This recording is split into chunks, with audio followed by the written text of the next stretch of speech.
The intake probe took 11 minutes. For a human, the Academy's medical staff told me afterward, that was 3 minutes longer than the previous record. They were not complimenting me. I had sat in the cradle chair on the 3rd floor of the Savari Institute of Combat Sciences, a tower of white ceramic and polished blue glass that rose out of a coastal cliff on a planet whose name I still can't pronounce without a translator. And I had let the machine do what it did to everyone on arrival: map the nervous system, stress test the sensory pathways, and issue a classification tier before the paperwork even dried.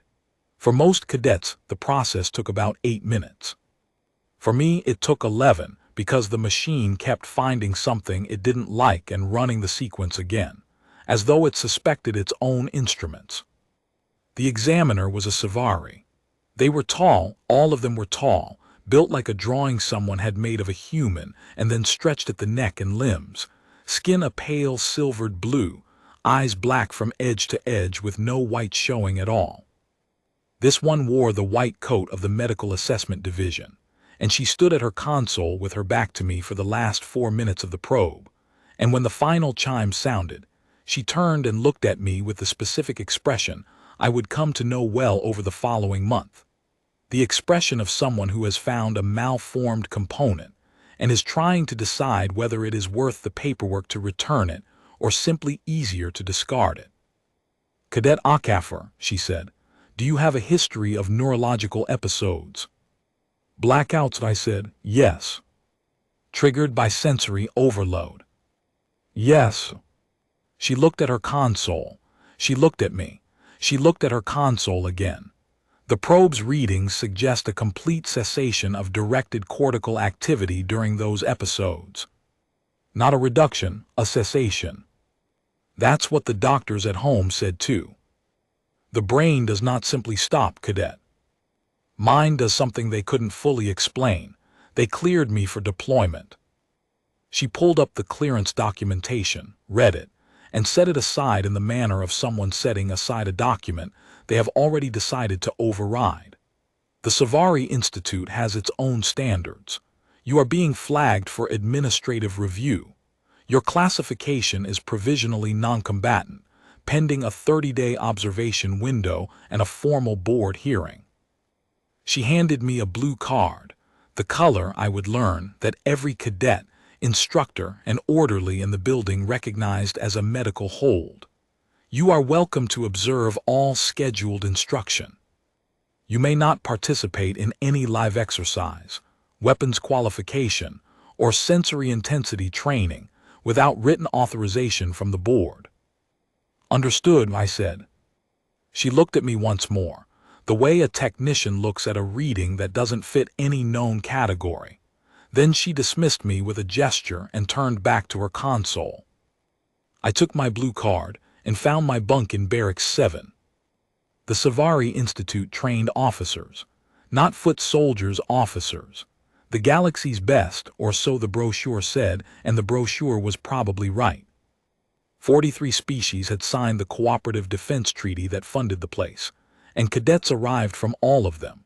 Savari, obviously, in the largest numbers, but also the tall rust-colored Harvin, the compact and six-armed D. Seth, 3 varieties of Keln who looked superficially similar and grew furious when you confused them, and a scattering of others whose names and biologies I had crammed into my head over the 6-week transit to get here.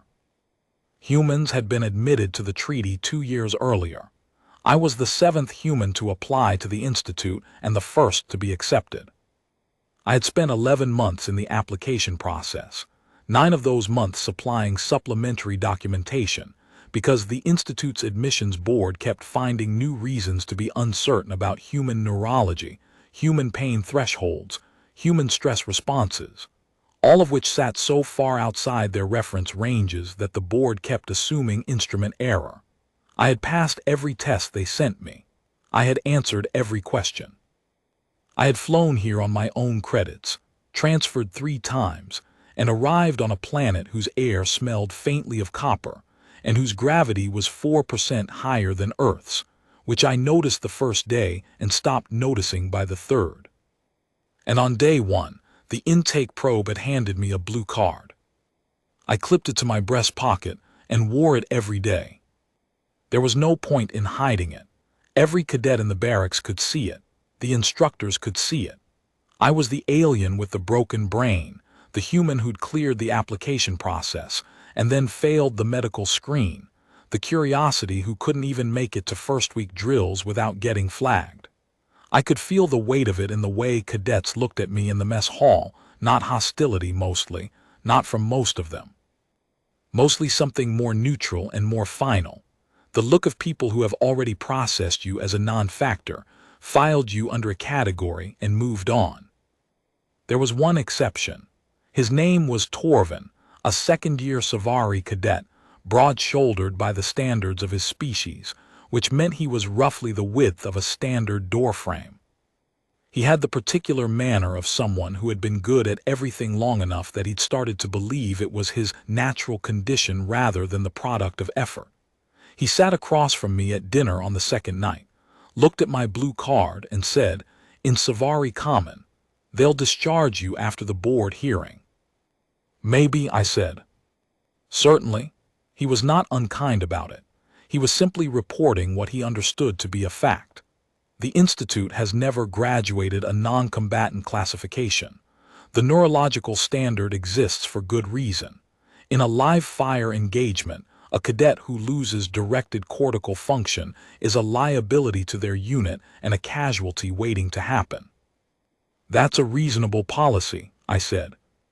He looked at me the way people look at someone who has agreed with an assessment of their own inadequacy.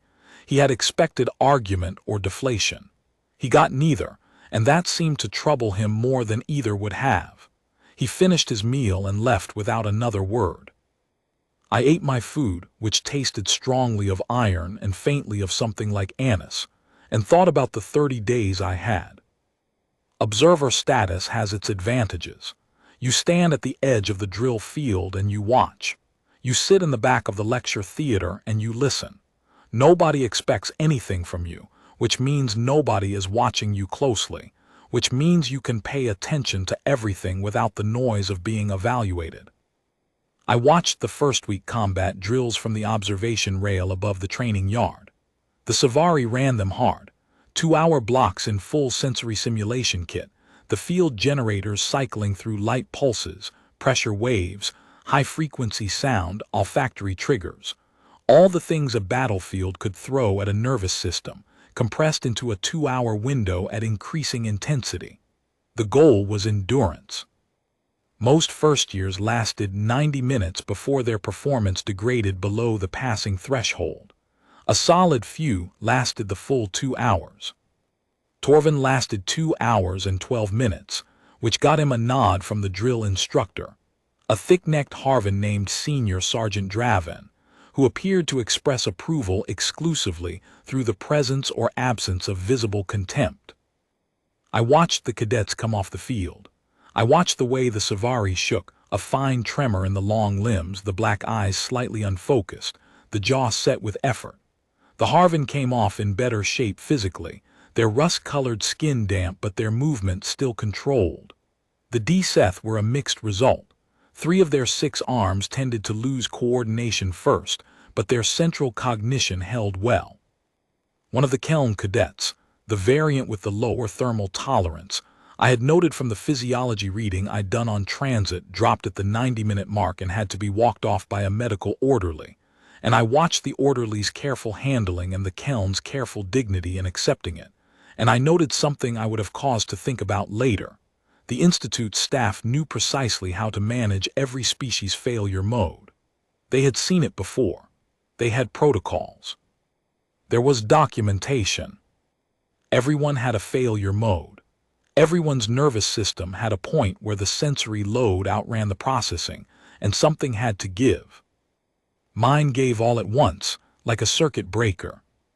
My doctors at home had explained it this way. Human nervous systems could, under a very specific combination of stimuli, sustained high-intensity input across multiple senses simultaneously, above a certain threshold, trigger a global cortical protective response. The technical term was sensory cascade inhibition. The common term was blacking out. It lasted, in my experience, between 40 seconds and 4 minutes. When I came back up, I was physically unharmed. I had never been injured during an episode. I had, in the aftermath of the first one, at the age of 19, in a training exercise that had gone badly for everyone involved, accomplished something that had taken 3 days to fully document, and which my clearance file described in language that was careful and precise, and which the Savari intake examiner had apparently decided to set aside. The 30 days ran. I kept a schedule. Each morning I was in the lecture theater before first bell, which was a sound the building produced by vibrating a specific resonant panel somewhere in the ceiling. A deep harmonic thrum that I could feel in the base of the sternum, and which the other cadets seemed not to notice because they had grown up with it. The first 2 weeks of lectures covered tactical doctrine, the Savari system, which was built on the principle of distributed command with a continuous upward reporting structure, every unit maintaining awareness of its position within the larger formation at all times. Clean, efficient, deeply reliant on the assumption that command cognition was uninterrupted. I had read the doctrine texts on transit, hearing them delivered in the lecture theater by a senior doctrine officer, with questions from cadets who were actively building the mental architecture to apply them, was a different thing. I took notes in the margins of my issued pad, not because anyone expected me to, because the material connected to things. Afternoons varied. On Tuesdays and Thursdays the first years did sparring, a controlled contact format, light protective gear, the objective being technique assessment rather than full engagement. I watched from the gallery above the sparring mat. The Savari fought cleanly, long-reach style, using the limb advantage, with a particular preference for joint controls that I recognized from my own training as adaptations for situations where you needed an outcome without lasting damage to the opponent. The D-Seth had the obvious multi-limb advantage in grappling, but suffered for it in reach. They compensated with a speed that was genuinely impressive, 3 or 4 of the 6 arms operating in a rhythm I kept losing count of.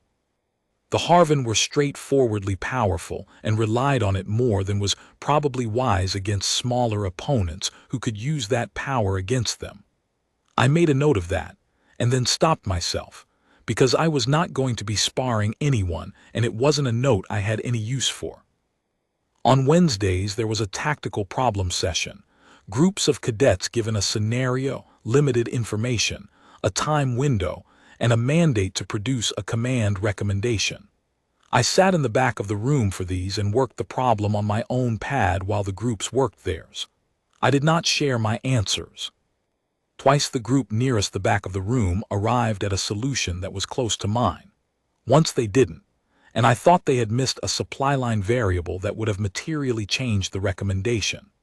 The scenario involved a multi-day operation in a resource-scarce environment, and the group had modeled their consumption rate at the treaty standard rather than at the actual rate for their assigned force composition, which skewed their resupply timeline by nearly 30 hours. I wasn't certain enough of the local logistics parameters to be fully confident in my own number, but I was confident enough that the discrepancy was real. I noted it and said nothing, because there was nothing appropriate to say. What I observed across 3 weeks of tactical sessions was this: the cadets were very good at working within doctrine. The Savari framework was clean and thorough, and they had internalized it well. What they were less practiced at, what the Wednesday sessions occasionally revealed in the space between the time a scenario ended and the moment a group committed to its recommendation, was the willingness to deviate from the framework when the framework didn't fit. Not inability, reluctance. There was a social cost in the room to advocating for an unorthodox approach, and most cadets calculated that cost before they calculated the tactical gain. Torvin did not. I had watched him override his group's initial recommendation twice, politely but completely, and be correct both times. That was notable. That was the quality that made him genuinely good rather than merely excellent at the material he had been given. In the evenings I read. The Institute's library had 12 volumes of technical documentation that were accessible to non-combatant status holders, covering everything from standard-issue equipment maintenance to environmental survival protocols across the 43 treaty species documented operational theaters.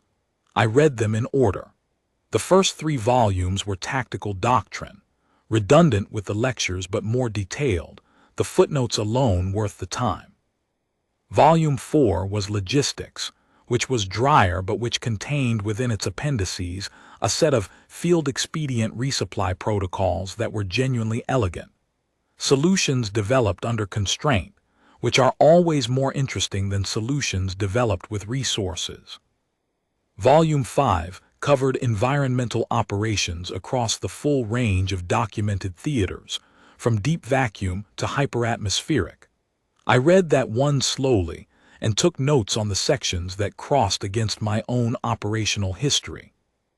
Volume 7, the Maintenance and Engineering Manual, was the driest of the 12, a dense sequence of procedures and specifications that read the way all technical manuals read, precisely, for an audience that already understood the context. I read it twice. Some of the procedures were interesting in the specific way that any precisely described mechanical process is interesting once you understand what it accomplishes. The maintenance panel sequences in particular had an elegance to them. 7 steps that looked redundant until you understood what each step was protecting against, at which point they resolved into something that couldn't be shorter without accepting failure modes you didn't want. The third pressure wave array in the sensory integration chamber was documented specifically in Appendix 4, with the calibration parameters that kept it within the intended output range, and the drift thresholds that the maintenance schedule was designed to catch. I read it the way I read everything else, thoroughly, without any particular sense that it would matter.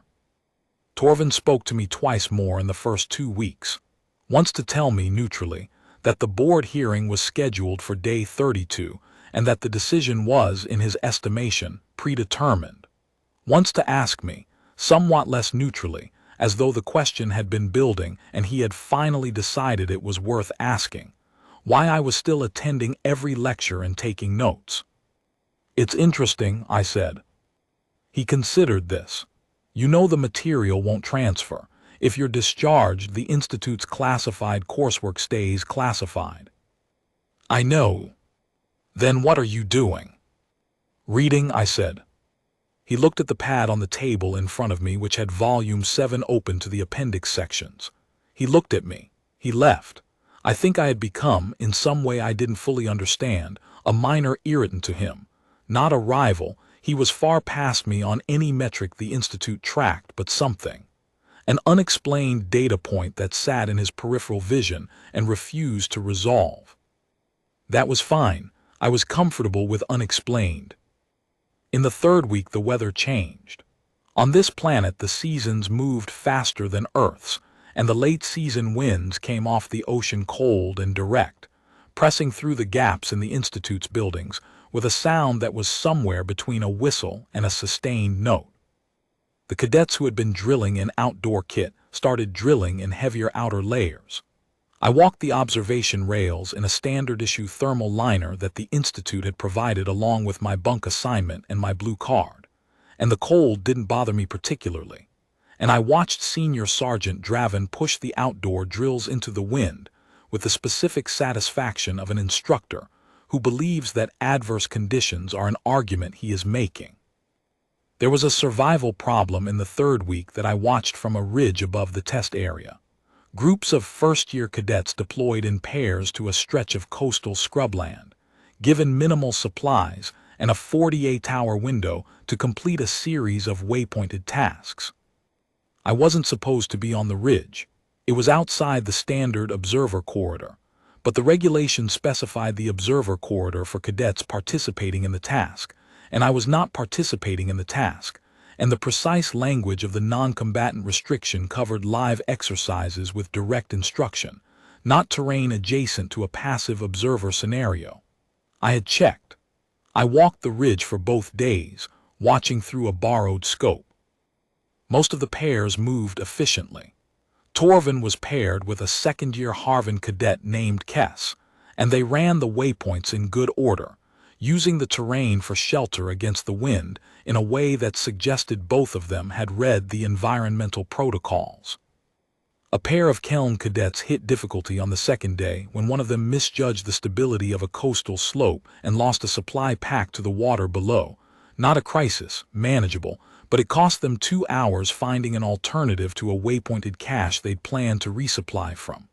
I watched them adapt. They adapted well. The Institute accepted this kind of adaptation. It was part of what they were measuring. I walked back from the ridge on the evening of the second day in the specific quality of exhaustion that comes from sustained observation with no output. You've been taking it in and storing it, and the storage is full, and the body wants to do something with it, and there isn't anything to do. I ate in the mess hall. I read Volume 8, which covered environmental shelter construction in non-standard atmospheres. I went asleep. The days ran toward 30. The Savari Crucible was the Institute's certification examination for officer candidacy. It ran once per academic cycle, which on this planet worked out to roughly every 9 months by Earth reckoning. Every cadet who had completed the standard coursework was entered automatically. Every cadet who had not yet completed the standard coursework was entered anyway, as observers. The Institute's tradition held that watching the Crucible was itself instructional, and so even first-years who hadn't qualified for the main event were expected to participate in a non-graded observer capacity. Non-combatant status holders were included in that provision. I found out on day 28, 3 days before my board hearing, when the administration clerk, a junior Savari with a very precise filing system, and the demeanor of someone who had never once questioned a procedural regulation, sent me a standard form Crucible observer notification. It had my name on it, my cadet number, and a time and location for reporting on day 30. I read it twice. Then I went to see Commander Ivason, the officer in charge of the first-year cohort. She was Savari, older than most of the staff, her silver-blue skin paler at the temples, her black eyes carrying the particular quality of someone who had seen enough bad decisions to recognize the shape of a potential one from a distance. She heard me out. I told her I had received the observer notification. I told her I wanted to clarify whether non-combatant observer participation had any restrictions beyond the standard prohibition on live exercise participation. She checked the regulation. She read it carefully. She read it again.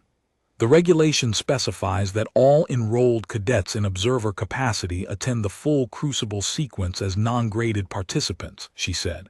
It does not carve out an exception for medical hold status because the observer category is not considered a live exercise. Technically, she paused. There was something behind the pause. You are entered. I won't perform any function that requires board authorization, I said. I'll follow every observer protocol. She looked at me with the expression I was becoming familiar with, the one where someone can see the shape of what's about to happen, but cannot identify the specific regulation that would prevent it. The Crucible's final phase is the sensory integration chamber, she said. You understand what that involves? Yes. For an observer, participation in the final phase is voluntary. You can exit at any point without penalty. I understand. She was quiet for a moment.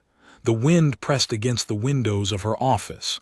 Outside, 2 cadets were crossing the lower courtyard at double time, their breath visible in the cold air. Cadet Akafer, she said, what do you think is going to happen? I don't know, I said. That was entirely true. But I'd like to find out. She looked at me for a long moment. Then she initialed my observer entry form and handed it back across the desk. Your board hearing is day 32, she said. The Crucible runs day 30. Yes, ma'am. Don't do anything that lands me in a tribunal. I'll do my best. The Crucible ran across 2 days. The first day was the knowledge examination, a 12-hour sitting in the main examination hall, the room a long gallery with high narrow windows that let in the pale coastal light, the qualifying cadets at standard examination desks arranged in 6 rows, the observer cadets in a raised gallery that ran along the hall's east wall behind glass.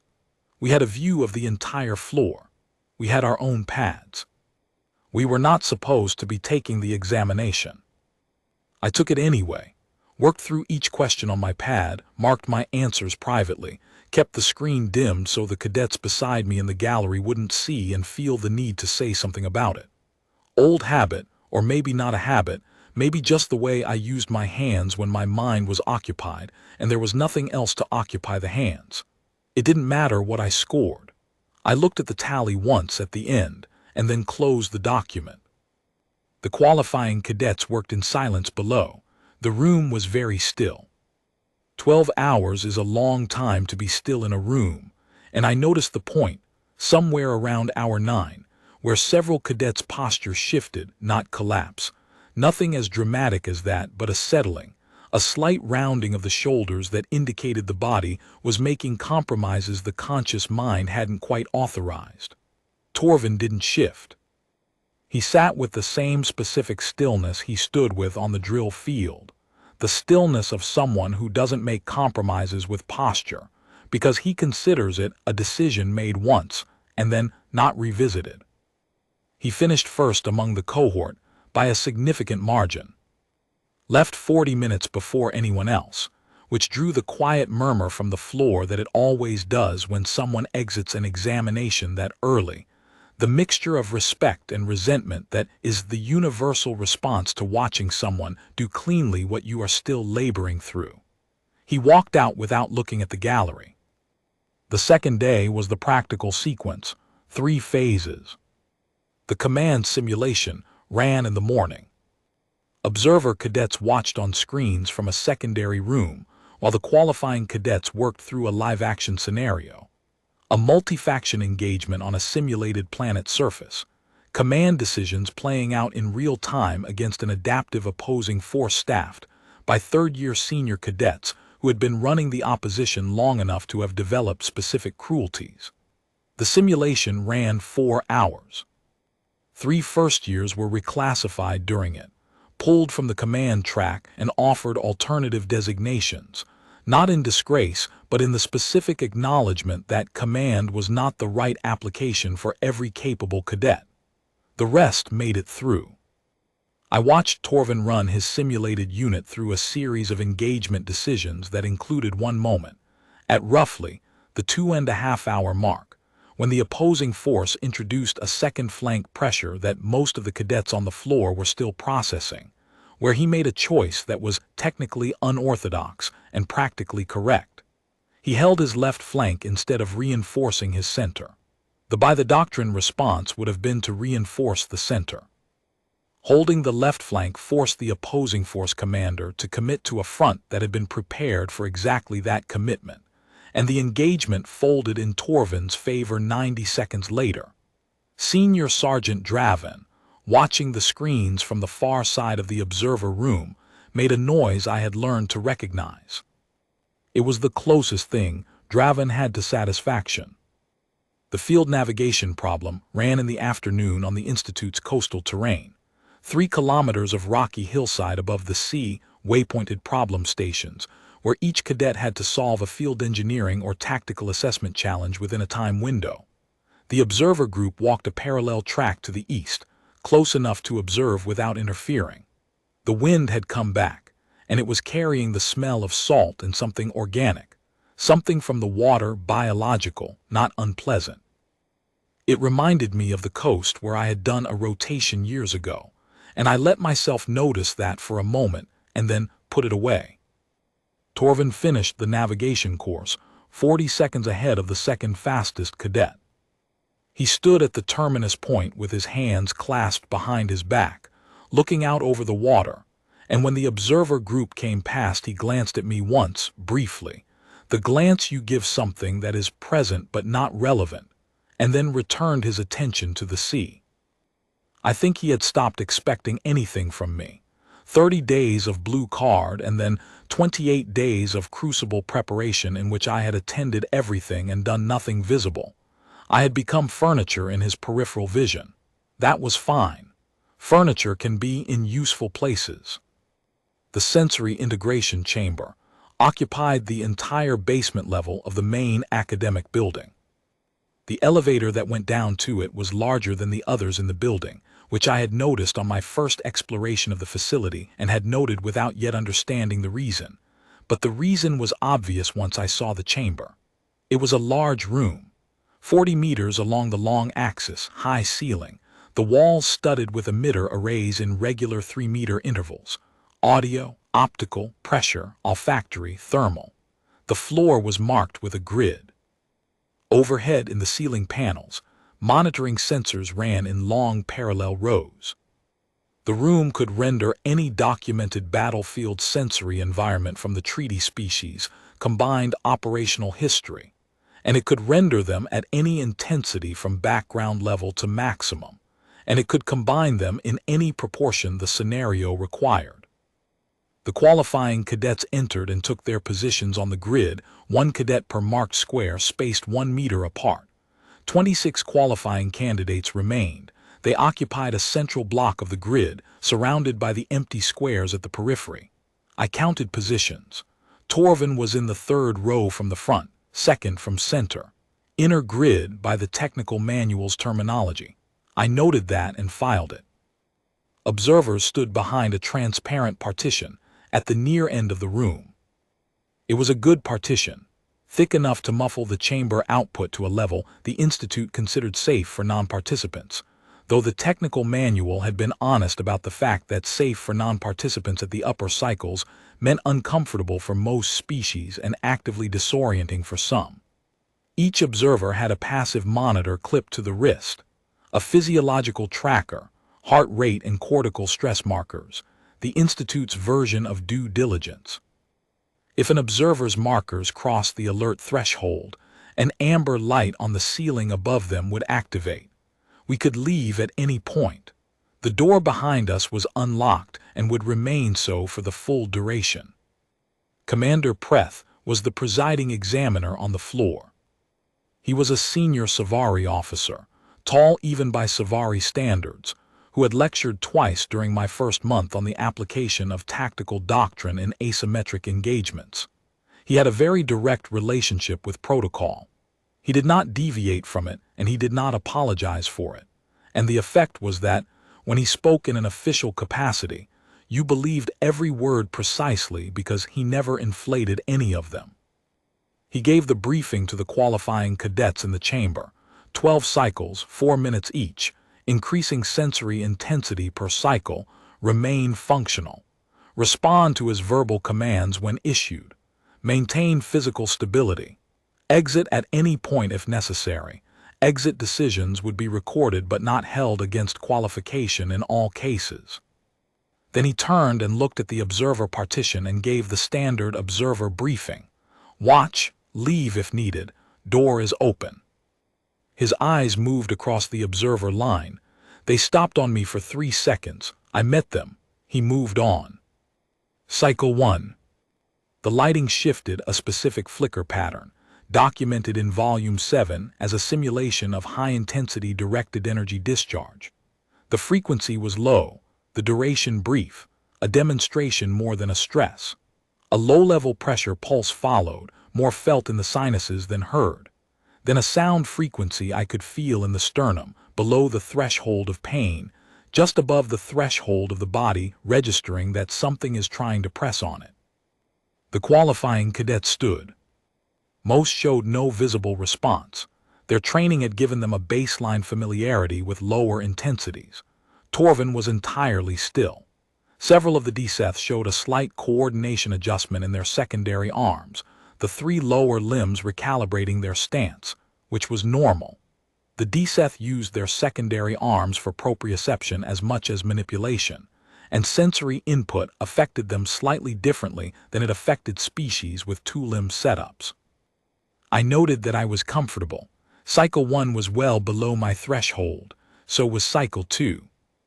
In cycle 3, the light frequency increased slightly and the pressure pulse doubled, and I felt the beginnings of what my doctors had called precursor awareness. Not the trigger, but the approach of it, the way a barometric change is felt before the weather arrives. I noted it. I stood at the partition and watched. Cycle 4 and 5 pushed the defect cadets further. 2 of them showed increasing secondary arm dysfunction, one to the point where a medical orderly at the side of the room made a notation. A Harvard cadet, not the same one who had seated himself during the drill field exercise, a different one, first year, who had been consistently strong through the simulation and navigation phases, rolled his shoulders once, deliberately, between cycle 4 and 5, the way you release tension you've been accumulating. He caught Draven looking at him from the observer side wall and stopped doing it. Cycle 6 was where I started to pay attention differently. The combination had shifted. The audio frequency was now in a range that my nervous system logged not as sound but as something more interior, a vibration that bypassed the ear and went somewhere else, somewhere less definable, more proprioceptive than auditory. The optical sequence had added a new element, a strobing pattern at a cadence different from the earlier flicker, slower and more deliberate, and the pressure pulse was now continuous rather than periodic, a sustained gentle force that pressed on the entire surface of the body at once. Not painful, not even uncomfortable precisely, but layered, present in a way the earlier cycles had not been, the kind of thing that accumulates. I noted the Harvard cadet rolling his shoulders again. He had been doing it at the transition between cycles, a controlled, deliberate release that suggested he was managing something carefully. He caught Senior Sergeant Draven's eyes a second time and stopped. Draven was watching from the side wall of the chamber interior, arms folded, the same position he stood in on the drill field. His function during the Crucible was observation rather than instruction, but his presence was itself instruction, the kind that requires no words. I checked my monitor. My heart rate was above baseline. The cortical stress markers were beginning to move. I stayed at the partition. Cycle 7. 2 defect cadets exited. They did it cleanly, stepped off their grid squares, walked to the side door that the orderlies held open for them, and were gone without theater. The chamber continued. One of the Kelm cadets dropped to one knee at the end of cycle 7 and came back up, and Commander Preth, watching from his position near the control console, said nothing because a knee drop and recovery within the cycle was within the functional standard. The Kelm cadet's face when he came back up was the face of someone who had been a long way down and had climbed back through effort of will. He held it. He stood. The first years remaining on the grid were the ones who would go on to be officers. You could see it clearly by cycle 7, not because the others had failed, but because the one still standing had a quality that the sensory environment was isolating the way a centrifuge isolates density. Not strength. Something closer to settledness. The quality of having decided something in advance about who you were going to be in a room like this, and that decision holding. Cycle 8. The amber light on the ceiling above me activated. The monitor on my wrist had crossed the alert threshold. I looked at it. My heart rate was significantly elevated. My cortical stress markers were reading in the range that the Institute's documentation described as the approach to precursor state for neurological episode. Across the floor, Commander Preth looked through the partition at me. I gave him a small nod. I am aware. I am monitoring it. I am functional. He looked at me for 3 seconds. He returned his attention to the qualifying cadets. I stayed at the partition. Cycle 8 ran its 4 minutes.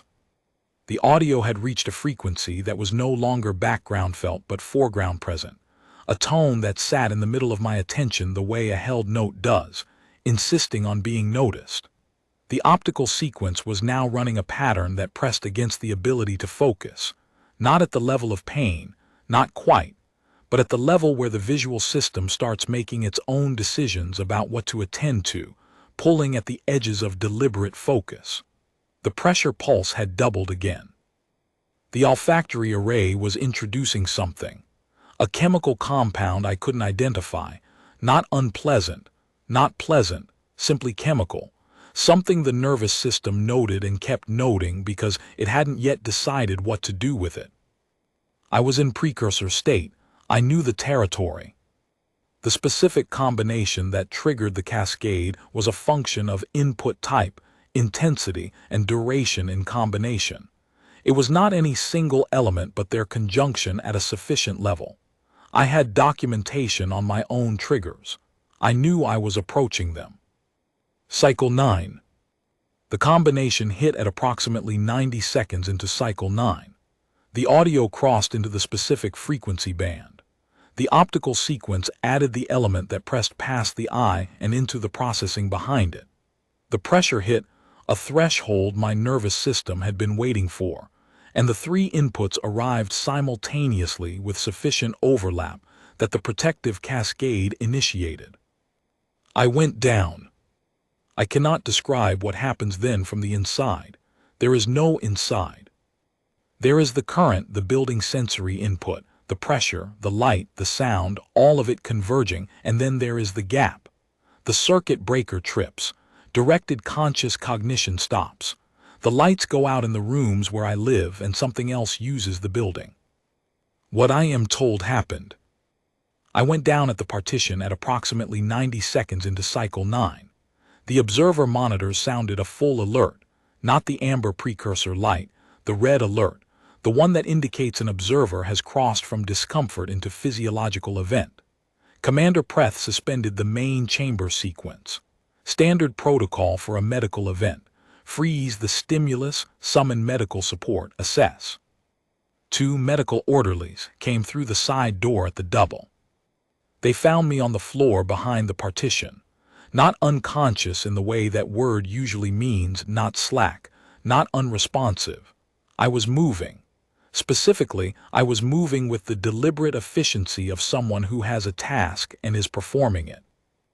This is what the records show.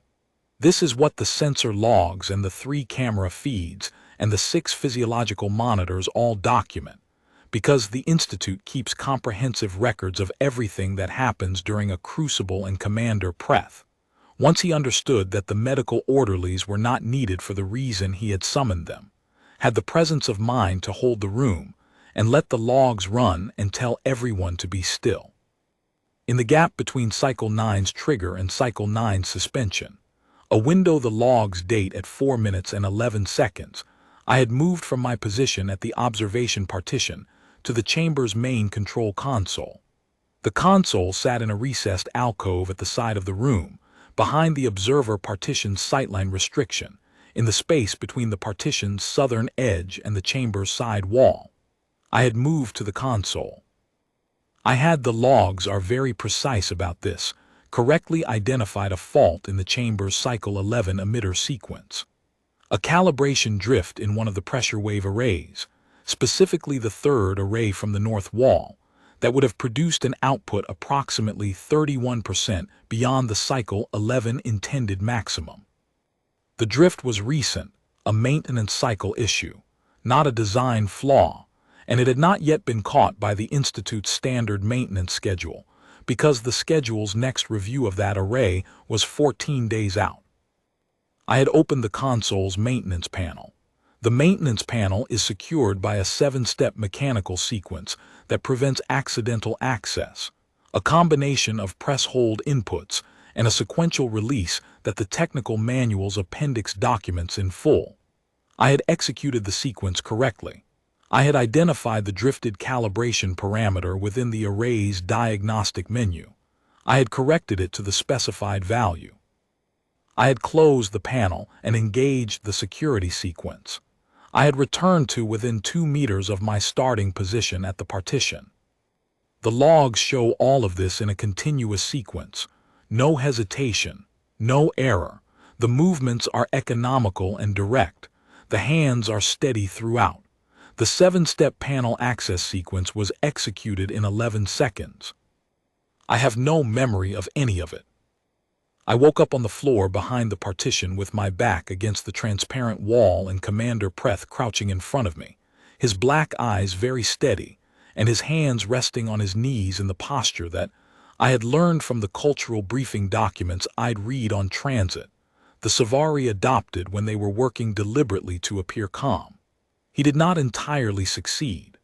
There was something in the set of his jaw that was not calm.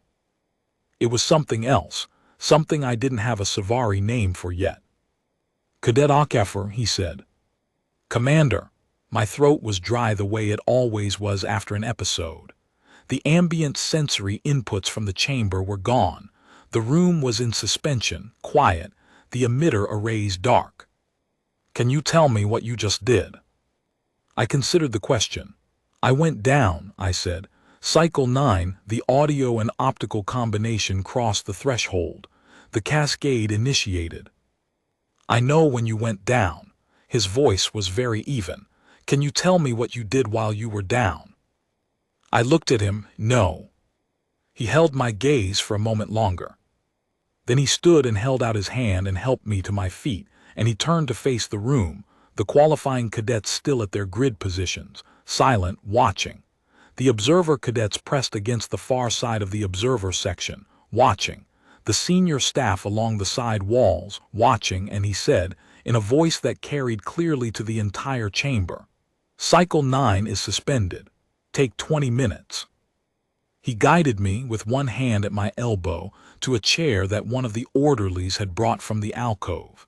Then he crouched again so that we were eye level, and he said, in a quieter voice that didn't carry, "You corrected a fault in the Cycle 11 array. A calibration drift in pressure wave array 3. At the output level Cycle 11 would have run, the pressure variance would have caused incapacitating injury, structural joint damage, primarily in species with skeletal load-bearing frameworks, to any cadet in the inner grid zone." He paused. "You identified the fault, located the maintenance panel, executed the correct 7-step security sequence, corrected the calibration parameter. All of this inside Cycle 9's sensory environment. During an episode, your medical file classifies as a complete cessation of directed cortical activity." I absorbed this carefully. I had known, in the abstract, that my episodes involved what my original medical team had called residual motor function, that the body continued to operate on some level while the conscious mind was not directing it. I had known it in the way you know something that has been told to you, but that you cannot observe from the inside. The documentation had been thorough. I had not fully understood the extent of it, because I had never been in a room full of sensors during an episode before. "The 7-step panel sequence," I said, "that's a maintenance qualification." "Yes." "I don't have maintenance qualification." "No, you do not." He looked at me with an expression I had not seen on a Savari before, not the assessor's distance, not the administrative neutrality, something closer to the expression a scientist carries when an instrument returns a result that is not consistent with the known categories, and they must decide whether the instrument is wrong or the categories are. The sequence is documented in full in the Institute's Technical Manual, Volume 7, Appendix 4. I had read Volume 7. I had read all 12 volumes. I had read them in the first 2 weeks in the evenings because they were available, and because I had nothing else to do with the time except observe and read and load in what was there. "Your board hearing is in 2 days, Commander Preth said." "Yes." He was quiet for a long moment. Around us in the chamber, nobody moved. 26 qualifying cadets and a room full of staff and nobody making a sound. I could hear the faint standby harmonic of the emitter arrays. "I think," he said carefully, as though he was testing the weight of each word before he put it down, "we may need to have a different conversation about what the Institute's file on human neurology is actually measuring." The board hearing ran for 4 hours. I was present for 2 of them. The other 2, they informed me afterward, involved the medical staff, the maintenance engineers who had reviewed the Crucible logs in detail, and a communication uplink to the Terran Cooperative Medical Liaison who had signed my original clearance documentation. The medical liaison had apparently been waiting for exactly this call, which said something about the quality of the clearance documentation, or about the medical liaison, or about both. The intake examiner was present. She sat at the far end of the board table with her console open, and she said very little for most of the first 2 hours. Once, near the end of the first hour, she asked me to describe in my own words what I understood about the episodes from a physiological standpoint. I described what my doctors had told me: the sensory cascade inhibition, the global cortical protective response, the cessation of directed conscious activity, and the continuation of something they had been unable to fully classify. And during that cessation, she said, your body continues to act on available information. That's the best description I have, I said. It's not directed. It's not conscious as far as anyone can determine. It acts on what's been loaded in. What I've read, practiced, stored. What's been loaded in, she repeated. She looked at her console. Then she looked at me with an expression I had not seen on her before, not the assessor's distance, not the administrative neutrality of the first day. Something with more weight in it. The Institute's standard for neurological fitness assumes that effective command function requires continuous directed cognition. The assumption is that any interruption in directed cognition is a proportional interruption in command function. I understand the assumption, I said. You are suggesting the assumption is incomplete. I'm not suggesting anything, I said. The logs suggest it. I'm just what happened. Another long pause. She closed her console. She sat back. She said nothing more for the remainder of the session. The board reached its determination at the end of 4 hours. Commander Preth delivered it. The language was precise. The Institute's existing classifications had not been constructed with human neurology in mind, and the board was not in a position to simply invert the established standard on the basis of a single documented episode. What they could do, and what they chose to do, was reclassify my status from non-combatant to research track, a designation that had not existed before that day, and which the board created specifically to accommodate the question I represented. Research track meant continued enrollment, full coursework access, participation in all training phases, and a running specialist neurological review that would develop a revised fitness framework, suited to what I actually was rather than to what the existing standard had expected to find. It took 3 more months to work out in full. I attended all of it. Sometimes I was a participant in the review. Sometimes I was simply the subject around whom the medical staff and the tactical theorists and the doctrine officers, and in 2 sessions, senior commanders from the broader treaty command structure argued about what a human officer with sensory cascade inhibition could and could not do, should and should not be assigned, how a unit built around a human officer would need to structure its command continuity to account for the gap, and whether the gap was.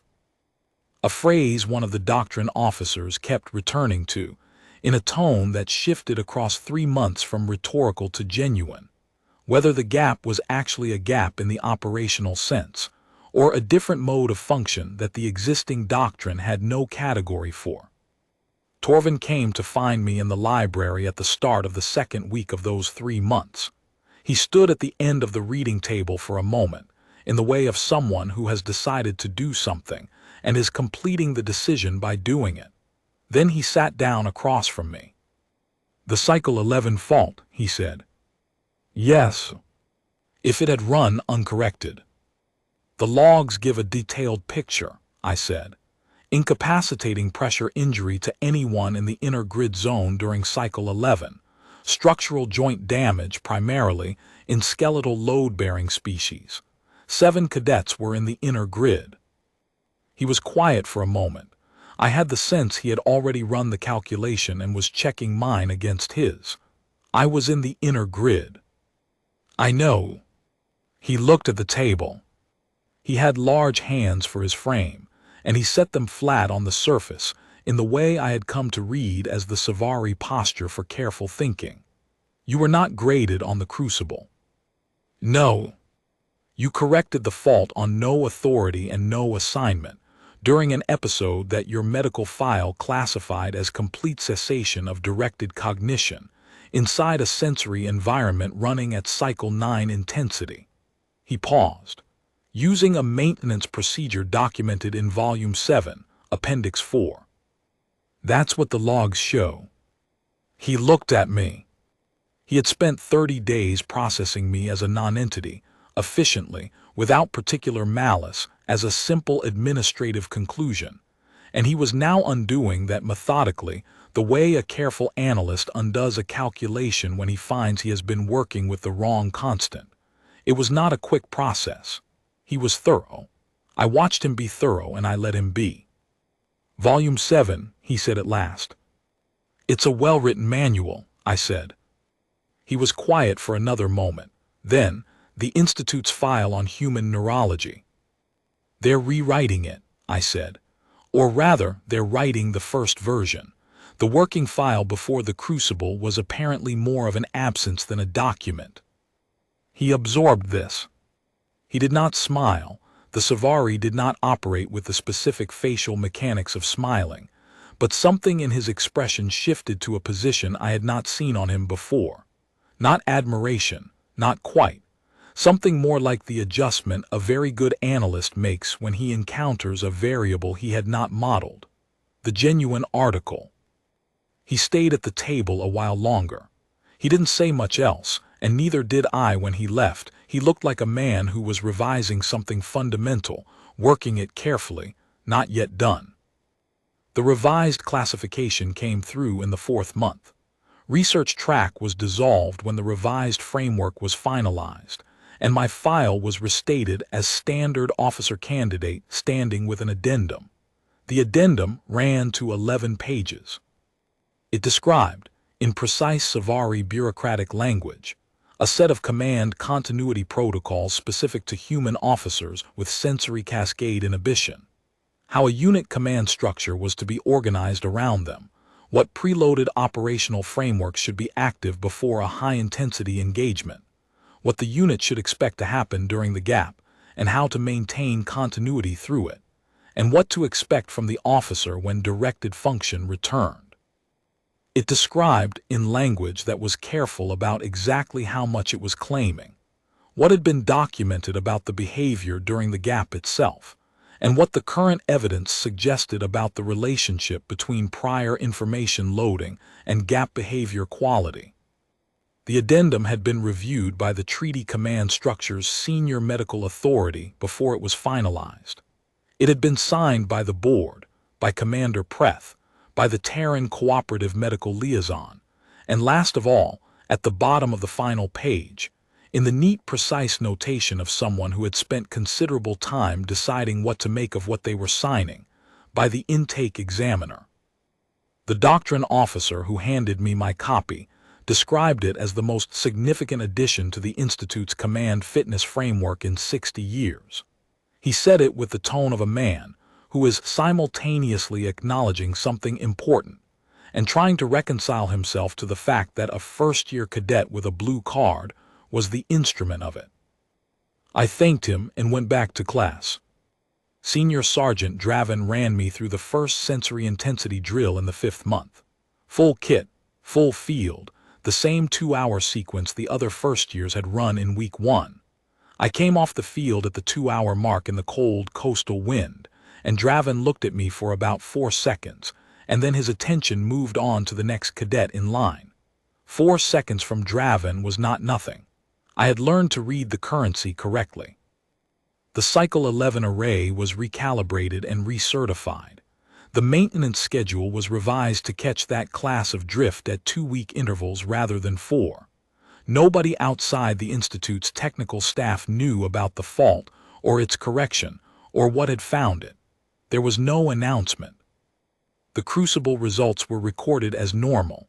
The qualifying cadets were assessed on their performance through Cycle 9 before the suspension, and the suspension itself was logged as a medical event in the observer section, which was true, and which told anyone reading the log nothing about what had happened in the alcove.